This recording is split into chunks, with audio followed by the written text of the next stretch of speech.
good to be true. Thank you for taking the time to listen. The subject for today's show is recent discoveries in archaeology. Before we start getting into details, let's just briefly talk about psychic insight and how we apply it.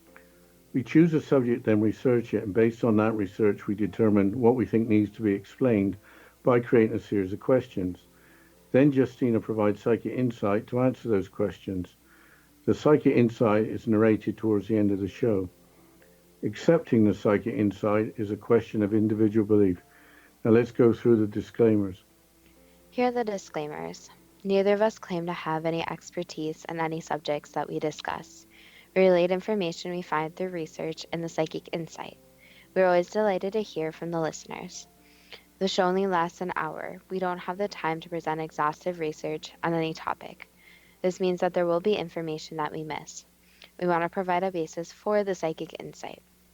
We don't care if a theory turns out too good to be true, as the show name suggests. We are only interested in finding out more of the truth about topics. Spirit can only relate insight that is appropriate for our time and history. Free will cannot be affected. Only comments that are appropriate for our time can be given through the psychic insight. Much of the subject matter in shows may have already been covered many times in other media. We want to look into subjects in a new, different way and be thought-provoking. We're not so good with pronouncing names, we apologize. And neither of us have any particular knowledge of archaeology, anthropology, or advanced physics. If we have misstated anything, we apologize. Let's jump right in and start with Göbekli Tepe because the discovery of these ruins raised questions regarding the accepted history of the rise of the human civilization.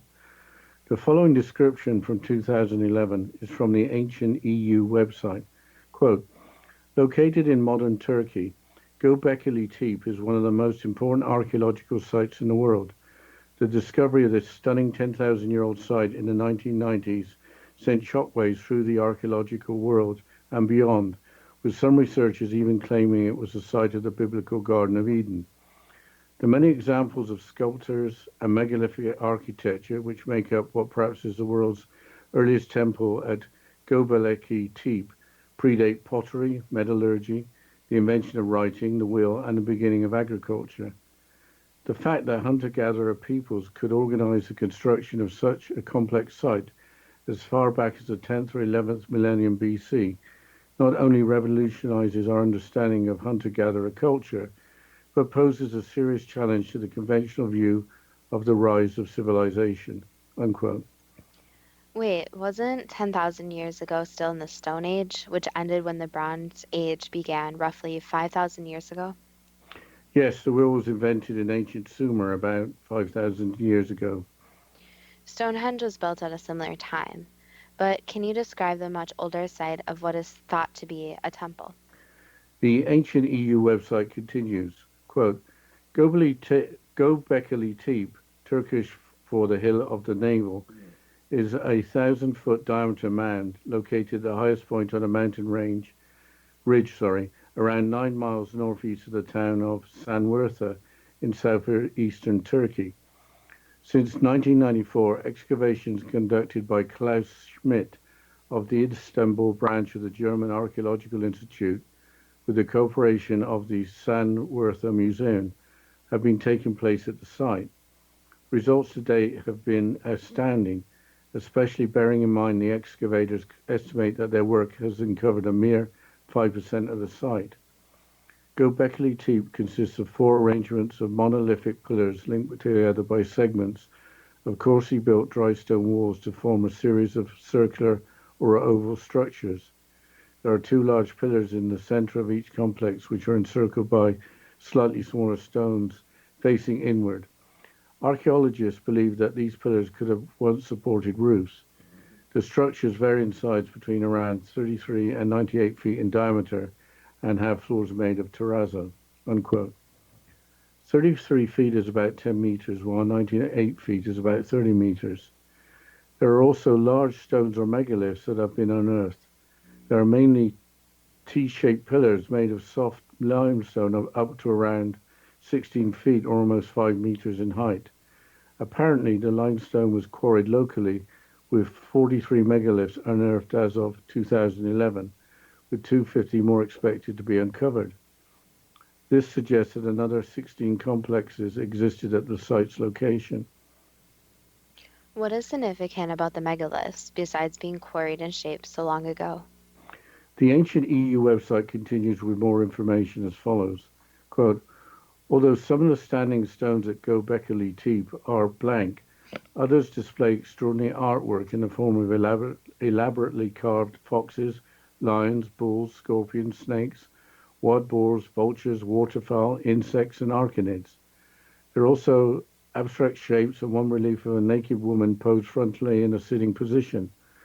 A number of the T-shaped stones have depictions of what appear to be arms at their sides, which could indicate that the stones represent stylized humans or perhaps gods. Although the pictograms at Göbekli Tepe do not represent a form of writing, they may have functioned as sacred symbols whose meaning were implicitly understood by the local populations at the time. Unquote. I'm sure we've only scratched the surface, but before moving on to some more ancient ruins, what is the overall significance of this find? Wikipedia provides that information as follows. Quote, Göbekli Tepe is regarded by some as an archaeological discovery of great importance, since it could profoundly change the understanding of a crucial stage in the development of human society. Ian Hodder of Stanford University said, Göbekli Tepe changes everything. If indeed the site was built by hunter-gatherers, as some researchers believe, then it would mean that the ability to erect monumental complexes was within the capacities of these sorts of groups, which would overturn previous assumptions. Some researchers believe that the construction of Göbekli Tepe may have contributed to the later development of urban civilization. As excavator Klaus Schmidt put it, first came the temple, then the city. Unquote. Changing everything is a hard act to follow, but apparently there's a lot of exciting archaeology going on. The next recent discoveries we are going to discuss are in Guatemala, which is a Central American republic bordering Mexico to the north. The civilization being studied is the Mayans. But who were the Mayans? The History.com website describes the Mayans as follows. Quote, the Maya Empire, centered in the tropical lowlands of what is now Guatemala, reached the peak of its power and influence around the 6th century AD. The Maya excelled at agriculture, pottery, hieroglyph writing, calendar making, and mathematics, and left behind an astonishing amount of impressive architecture and symbolic artwork.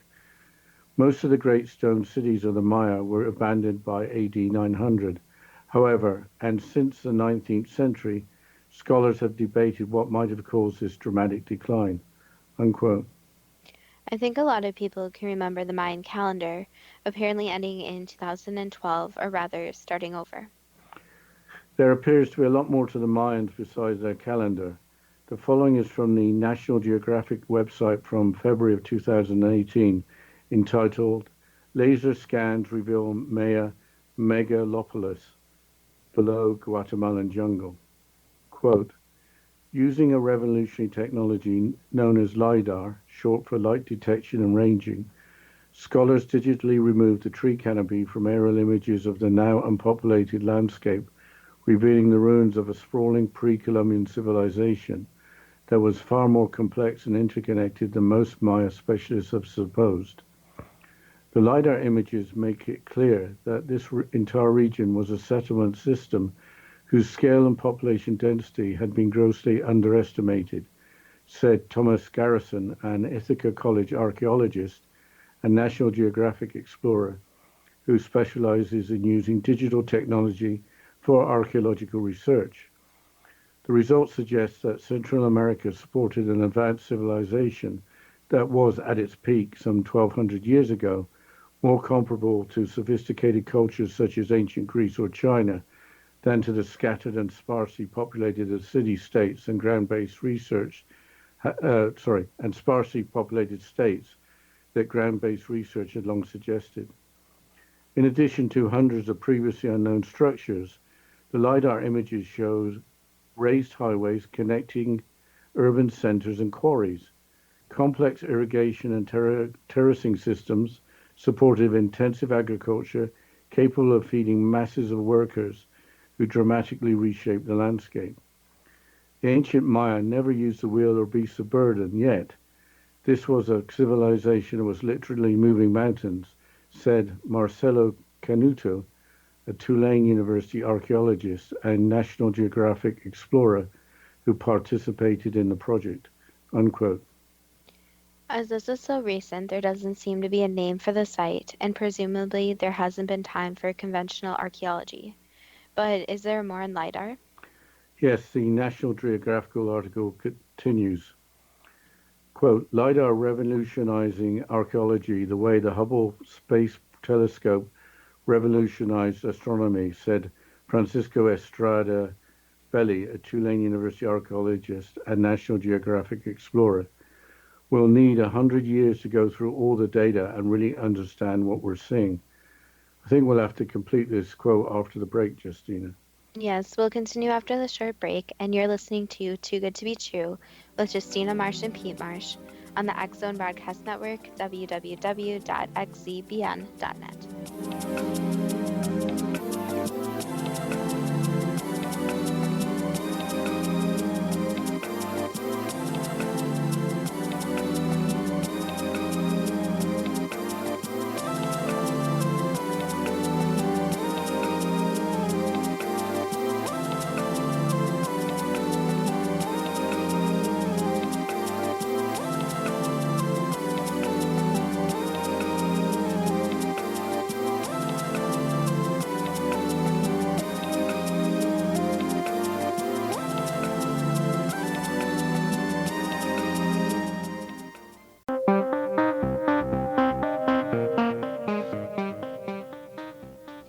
Welcome back to Too Good to Be True. And before the break, we were discussing LiDAR, and Dad, you were quoting from the National Geographic website about it.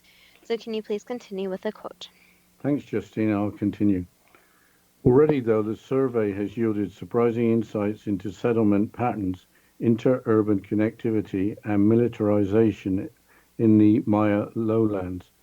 At its peak, in the Maya Classic period, approximately AD 250 to 900, the civilization covered an area about twice the size of medieval England, but it was far more densely populated.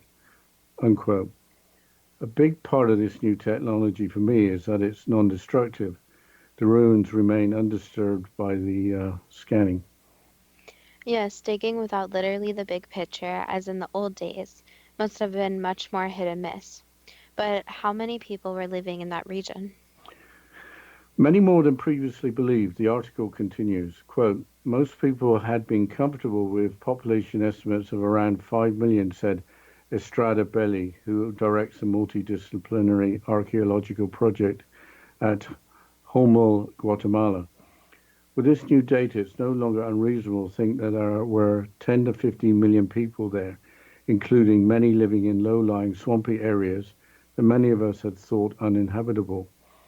Virtually all the Maya cities were connected by causeways wide enough to suggest that they were heavily trafficked and used to trade and other forms of regional interaction. These highways were elevated to allow easy passage even during rainy seasons. In a part of the world where there is usually too much or too little precipitation, the flow of water was meticulously planned and controlled via canals, dikes, and reservoirs. Among the most surprising findings were the ubiquity of defensive walls, ramparts, terraces, and fortresses. Warfare wasn't only happening toward the end of the civilization, said Garrison. It was large-scale and systematic, and it endured over many years. Unquote.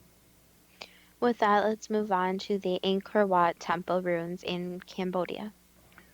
The news about Angkor Wat being more extensive than originally believed broke in 2013.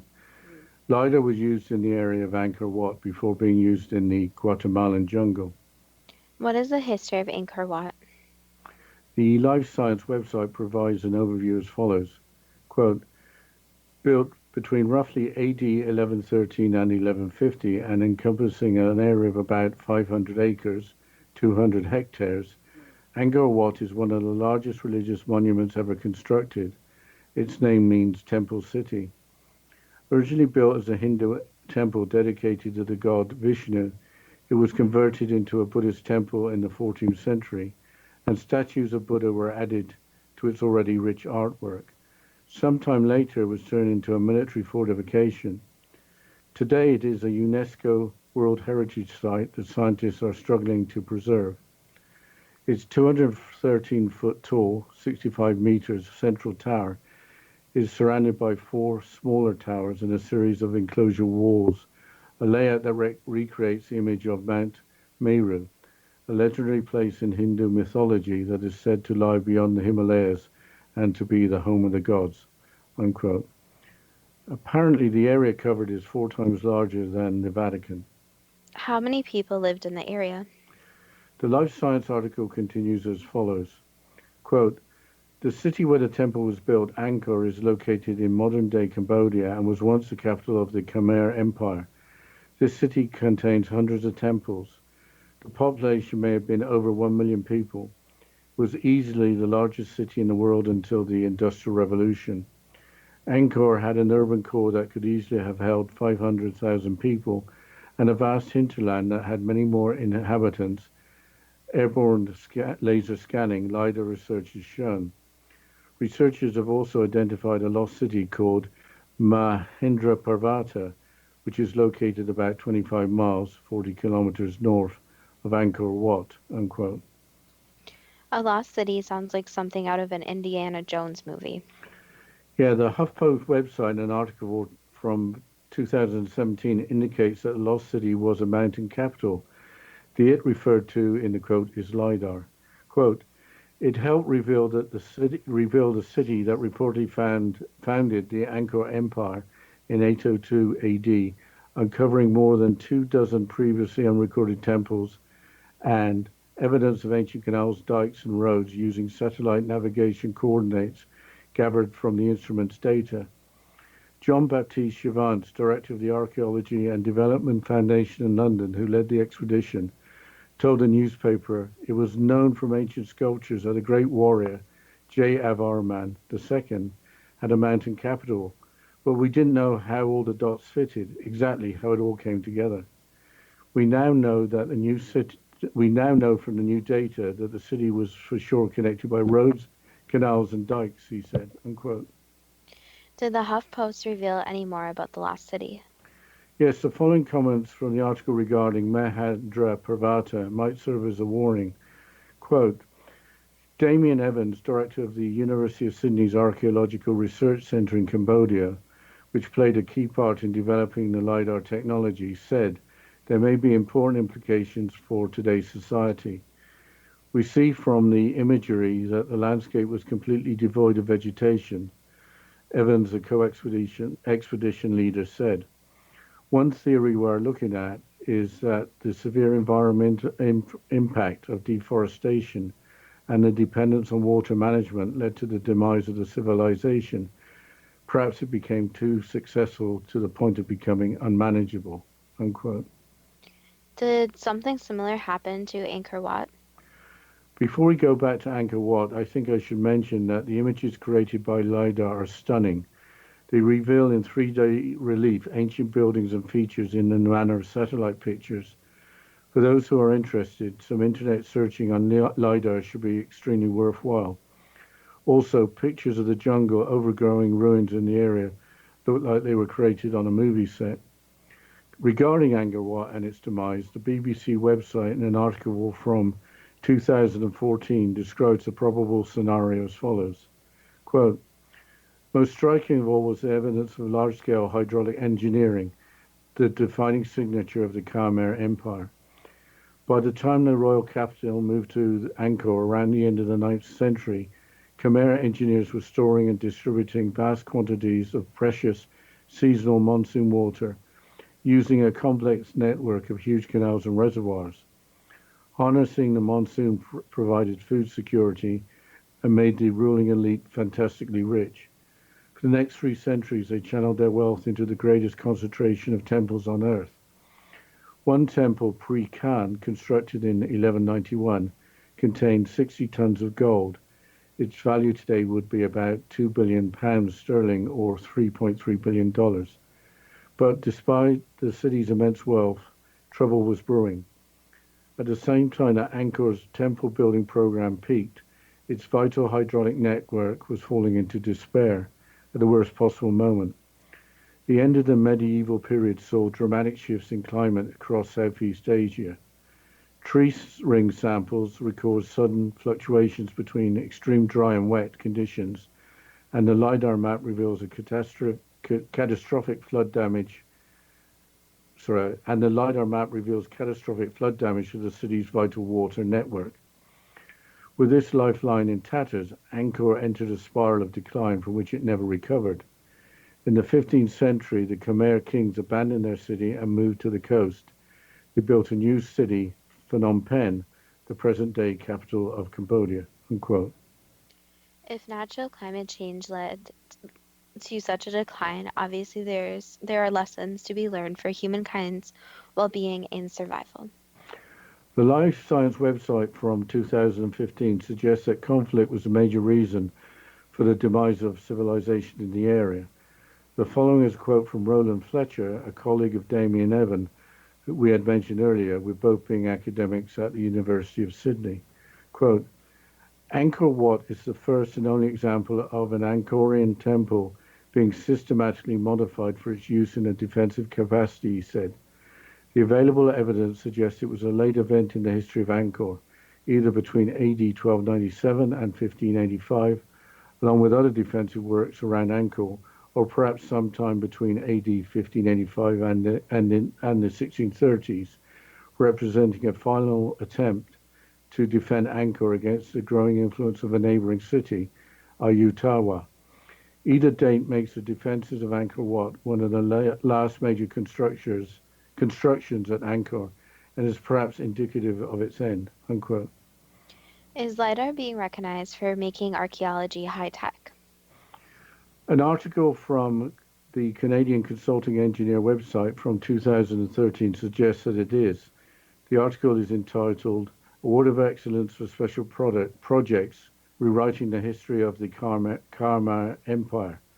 The award went to Vancouver-based McElhenney Consulting Services, who introduced LiDAR mapping technology to archaeologists who applied the technology in Cambodia.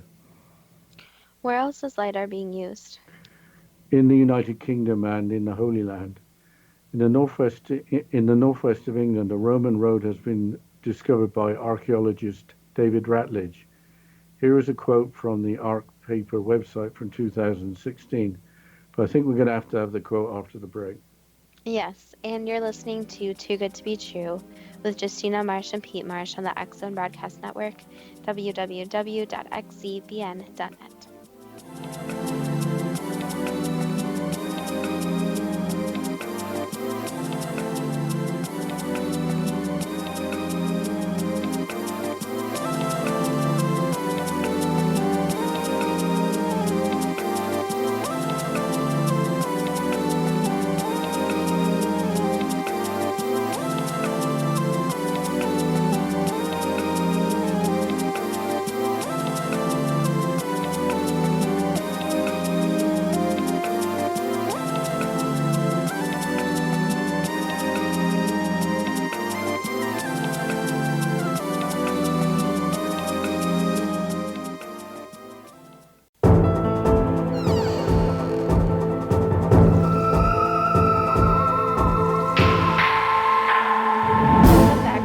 To be true.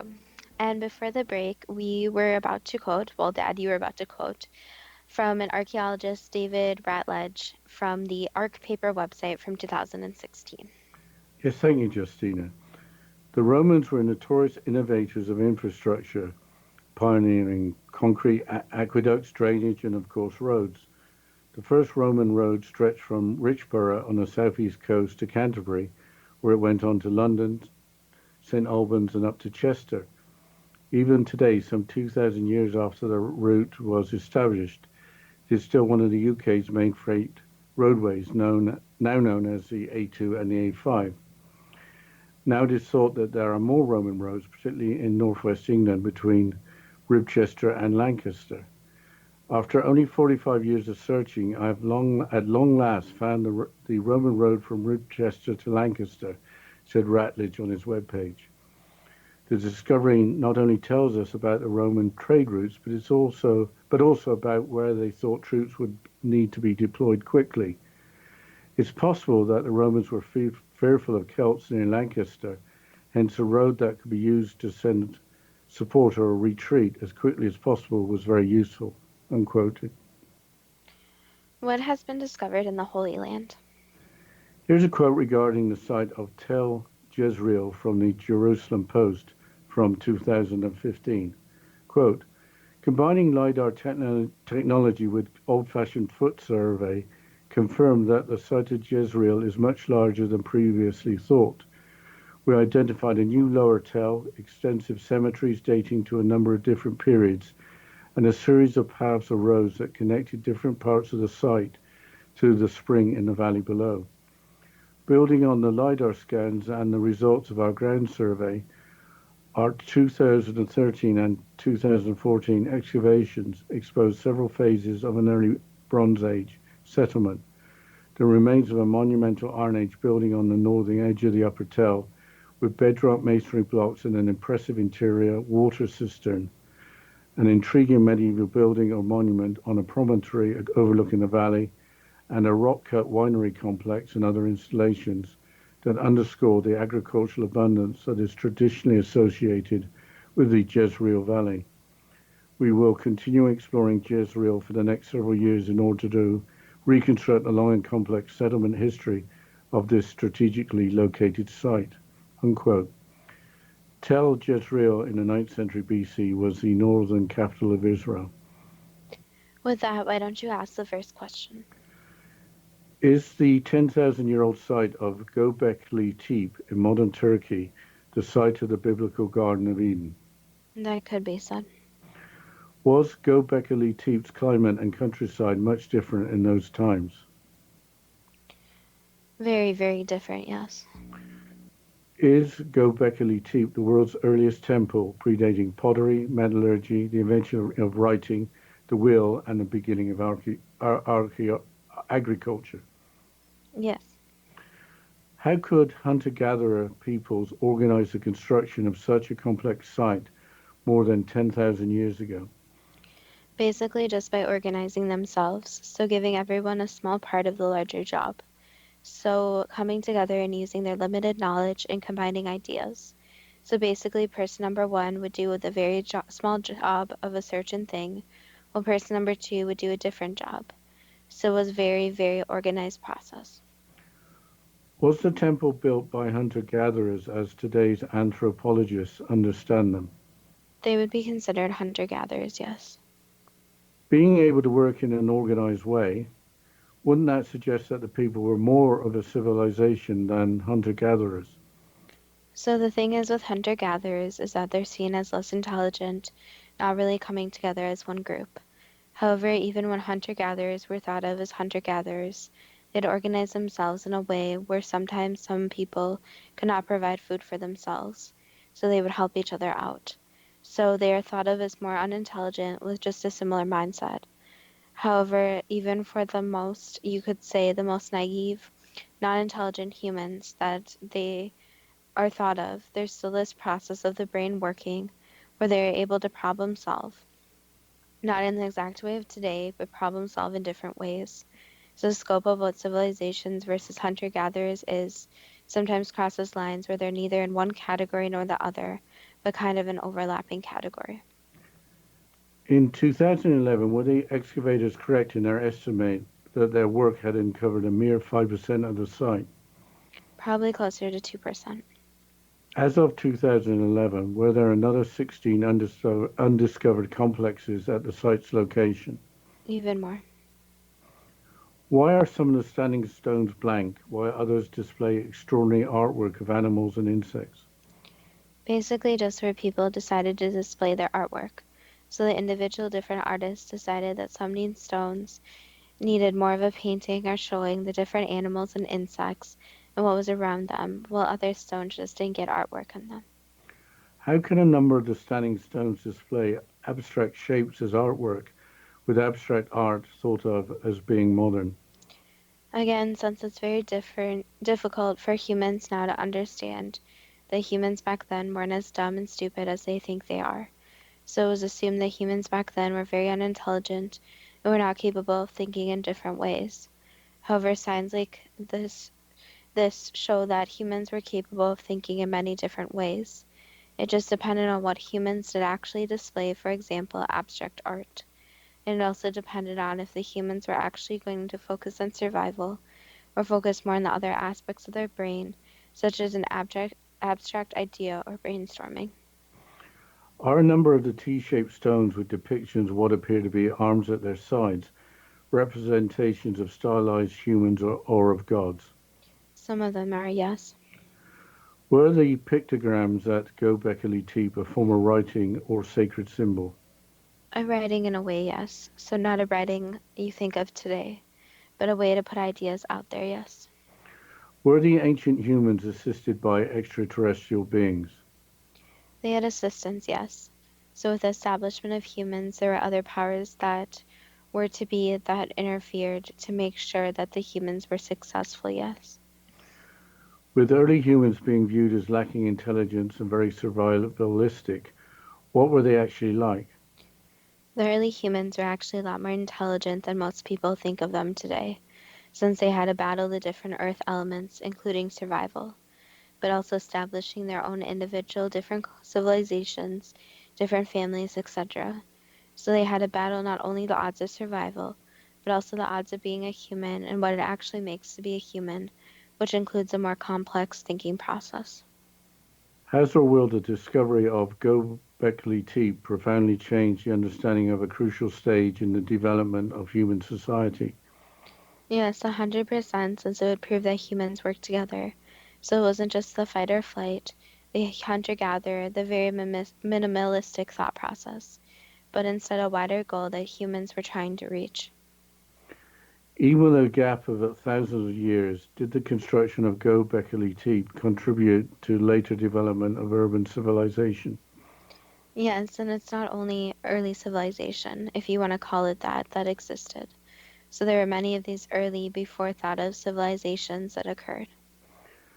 Does the use of new technology significantly increase the chances of finding earlier civilizations than was the case in the past? Yes, and there also needs to be note that humans always think that they're always smarter than what they have seen in the past. So humans have this concept that during evolution, they just keep getting better and better. But it needs to be thought of that sometimes there are setbacks within even the animal kingdom, for example. For example, an animal may evolve for survival, but that evolution that takes place may actually put them backwards. So humans today need to stop this concept that they are the best possible place right now, instead of looking at it that they can learn from these past civilizations and past humans, that those humans may have got some things right in different regards too. Changing subject to the Mayan ruins in Guatemala, does the LIDAR evidence suggest that Central America supported an advanced civilization comparable to sophisticated cultures such as ancient China or ancient Greece, rather than scattered and sparsely populated city states? Yes. Did the ancient Mayans create raised highways connecting urban centers? Yes, to make it easy for their people to travel. Did the ancient Mayans create complex irrigation and terracing systems that supported intensive agriculture, capable of feeding masses of workers who dramatically reshaped the landscape? Yes. How did the ancient Mayans, without the wheel or beasts of burden, literally move mountains? So again, that's the thinking where there's only one option. So that's the very linear thinking that if there's no wheel, there's no movement. However, there's always a different way to look at things in another perspective. So the Mayans looked at the way of reshaping the landscape as a different solution to the problem. So the wheel wasn't necessary in their case. They used other technology to be able to reshape that different land. Did the Mayans have technology that did the Mayans have technology that we are unaware of today? Yes, it didn't get passed on. Were the Mayans assisted by extraterrestrial beings? Yes. Will it take 100 years to go through the available LiDAR data to really understand what it is showing? I think we'll have to finish that question after this short break. And you're listening to Too Good to Be True with Justina Marsh and Pete Marsh on the X Zone Broadcast Network, www.xzbn.net.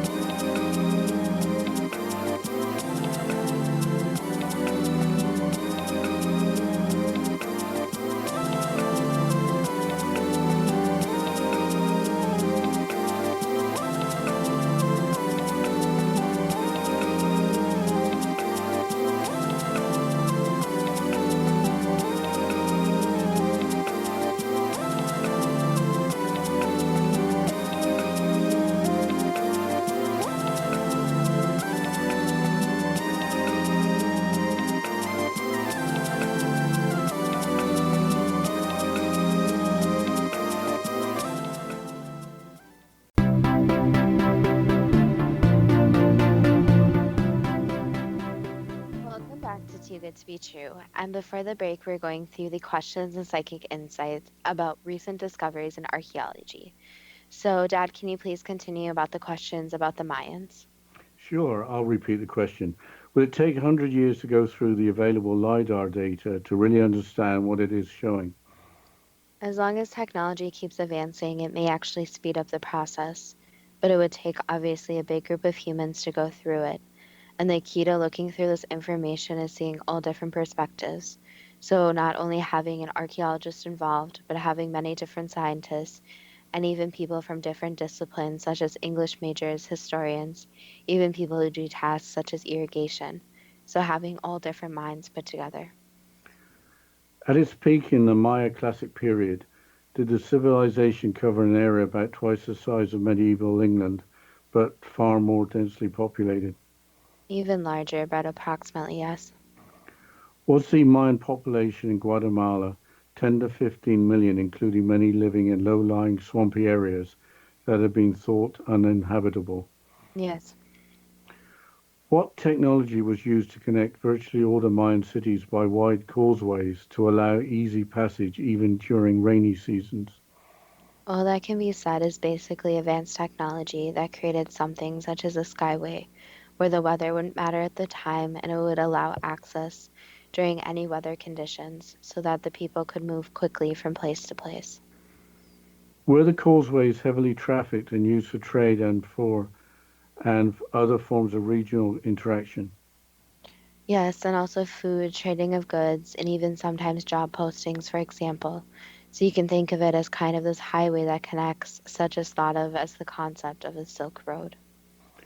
With usually too much or too little precipitation, where did the technology come from to control the flow of water via canals, dikes, and reservoirs?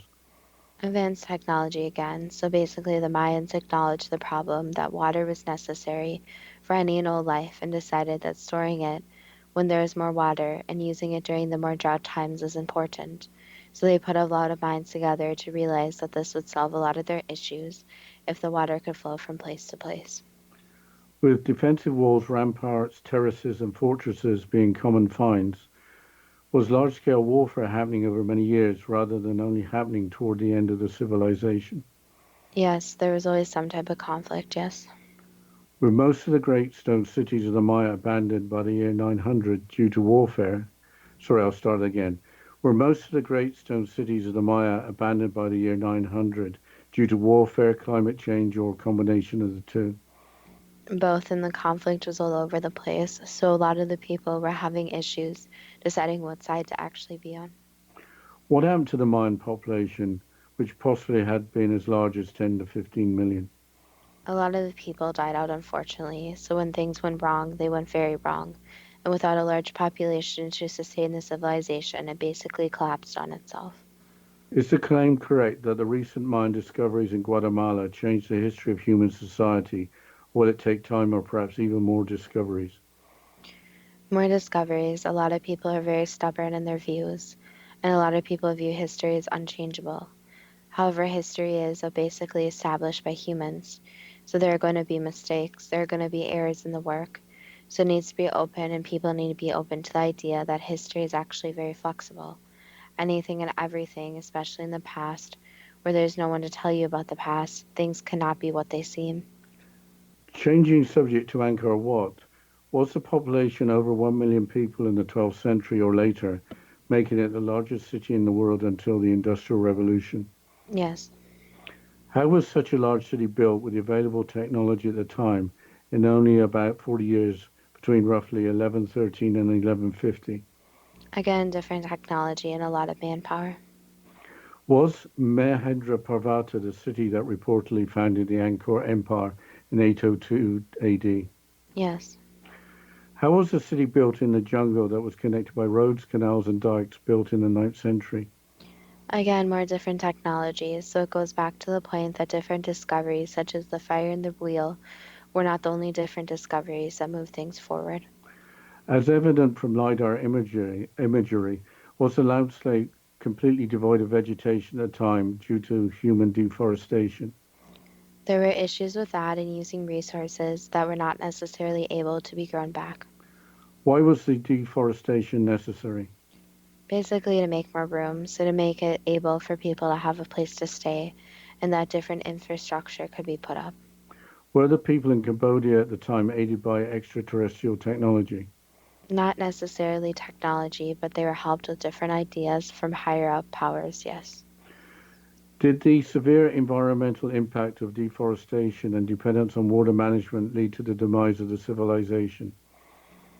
Along again with different conflicts, so when a civilization elects, you can call them government officials. Sometimes things can go very wrong with the massive population becomes divided, such as in this case. This question may be redundant, but with only primitive technology, how was the storage and distribution of seasonal monsoon water with complex networks of canals and reservoirs achieved in the cities of Mahendraparvata and Angkor Wat? Again, more advanced technology, so it goes back to the same concept over and over again, that humans think that they are much smarter than humans that lived before. However, even in ancient times, there were some people that were very smart and put their heads together and could come up with basic concepts, such as making sure the distribution of water was happening. What happened to the 60 tons of gold contained in the temple of Priya Khan, constructed in the year 1191 in Angkor Wat, with a value today of around $3.3 billion dollars? It was hidden. Is the gold still hidden? Yes. Why did Angkor Wat's vital hydraulic network fall into disrepair? The people refused to keep up with it, so it needed a lot of maintaining. But when the workers decided that they weren't getting good or fair reimbursement for their work, then one hole created another, which created another. So they just didn't have the manpower anymore. Did this disrepair coincide with the end of the medieval period shift in climate across Southeast Asia, with sudden fluctuations between extreme dry and wet conditions? That didn't play a large factor, no. So if they would have had the manpower to keep up with it, then they would have survived the different climate changes. However, that's not what happened. Is LiDAR mapping correct in revealing catastrophic flood damage to Angkor Wat's vital water network? Yes, that's where again the maintenance comes in, where there was a lot of issues with the system that were not fixed, Was catastrophic flood damage a major reason why the Khmer kings moved to the coast to build a new city of Phnom Penh? including a lot of conflict, yes. In Angkor Wat, is evidence of temple conversion and other defensive works indicative of final attempts to defend Angkor against the neighboring city of Ayutthaya? That could be said.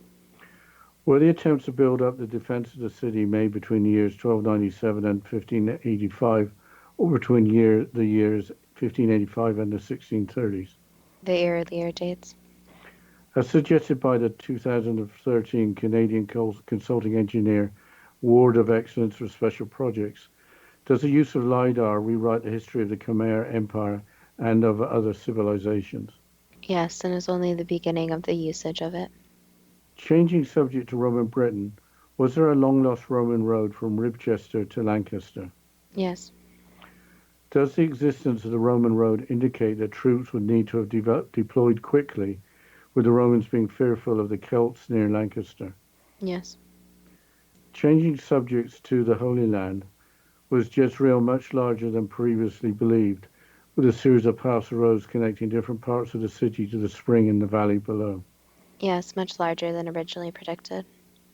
Are the discoveries of a rock cut winery complex and early installations over a long time span indicative of the consistent agricultural abundance of the Jezreel Valley? Yes. As a general question, why was temple building so important to the people of Göbekli Tepe, the Mayans, and the Khmer Empire? They wanted to give back on what they believed in, so the temples weren't only important for the people but also for their belief system. So they needed a place to go worship, to keep their goods, and for people to actually go to. So if you want to honor something, basically you would build a temple for it. So you could honor a person, a higher being, or objects, depending on what the temple was used for. What can we learn from a new technology that can rewrite history and change our view of the past civilizations? Basically, there can be a lot learned, so history can rewrite itself with more accurate information based on the technology. So the problem is not going in with the belief system that everything in history is already solved and everything is written in stone. Instead, going in with the belief system that there's still a lot unknown and that the newer technology can create it easier so that the secrets of the past can be unlocked. That was the last answer. Is new technology changing history as we know it too good to be true? That depends on what you are prepared to believe. Well, I had no idea before this week that there was this new technology out there and there was these new breakthroughs in archaeology. I'm kind of wondering why it wasn't more in the mainstream media. Well, with that, we're always open to new ideas from the listeners. So if anyone's more interested, going a little more depth, maybe you have a discovery in archaeology that you want to bring up as a topic, you can contact us at our Facebook page at Too Good to Be True with our first two spelled TWO, or our website at toogoodtobetrue.net. So if you have any suggestions, if you have any comments, if you're into archaeology, anything like that, we would love to hear from you. And as always, thank you so much for listening, and we look forward to next week's show.